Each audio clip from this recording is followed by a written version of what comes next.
కాంగ్రెస్ కు ఇదే చివరి బడ్జెట్ అని బీఆర్ఎస్ వర్కింగ్ ప్రెసిడెంట్ కేటీఆర్ పేర్కొన్నారు. ఎమ్మెల్యే ఎమ్మెల్సీల వర్క్ షాప్ లో పాల్గొన్న కేటీఆర్ వచ్చే బడ్జెట్ అసెంబ్లీ సమావేశాలకు తమ పార్టీ సిద్దమని ప్రకటించారు. ఆ సమావేశాల్లో పార్టీ అనుసరించాల్సిన అంశాలపై చర్చించినట్లు తెలిపారు. ప్రధాన ప్రతిపక్షంగా కాంగ్రెస్ ఇచ్చిన హామీలపై తమ పార్టీ ప్రశ్నిస్తుందన్నారు.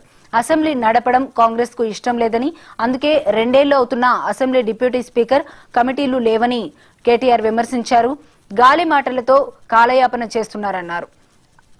అనుముల వారు ఎరువులు ఇచ్చే పరిస్థితిలో లేరని ఎద్దేవా చేశారు.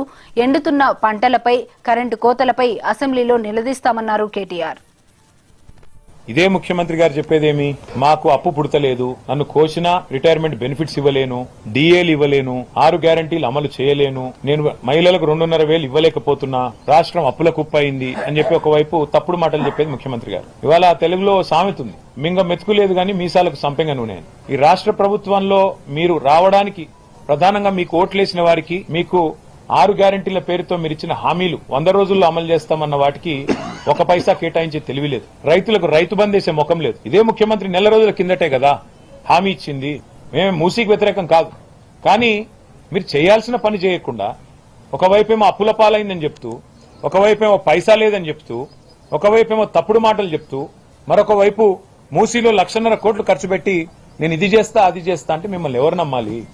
మీరు చేసేది మూసీలో ప్రక్షాళన కాదు, మూసీలో మూటల వేట, ఢిల్లీకి డబ్బులు పంపడానికి మూటల వేట, మూసీ బ్యూటిఫికేషన్ పేరిట లూటిఫికేషన్ ఏదైతే చేస్తున్నారో దానికి మేము వ్యతిరేకం, మూసీలో జరిగే దోపిడీకి వ్యతిరేకం. ఈరోజు ఈ రాష్ట్రంలో జీరో వాల్యూ అంటే ఎవరికైనా ఉన్నదా అంటే రేవంత్ రెడ్డి గారి మాటకి. ఎందుకంటే ఆయన స్వయంగా చెప్తున్నారు 5,000 ఆటోలు ఉన్నాయి, కానీ చెత్త తీస్తున్నారో లేదో నాకు తెలియదు. నేను రైతు బంద్ వేసినా, రైతు రుణమాఫీ చేసినా అయిందో కాలేదో నాకు తెలియదు. అసలు ఆయన ఏం చేస్తున్నాడో ఆయనకే తెలియదు. రాష్ట్రంలో పరిపాలన పిచ్చోడి చేతిలో రాయిలాగా మారిపోయింది బ్రదర్. హైదరాబాద్ లో ఈ ప్రభుత్వం 2.5 ఏళ్లలో ఒక్క ఇల్లు కట్టినట్టు రుజువు చేస్తే నేను రాజకీయాలు వదిలేస్తా అని చెప్పారు.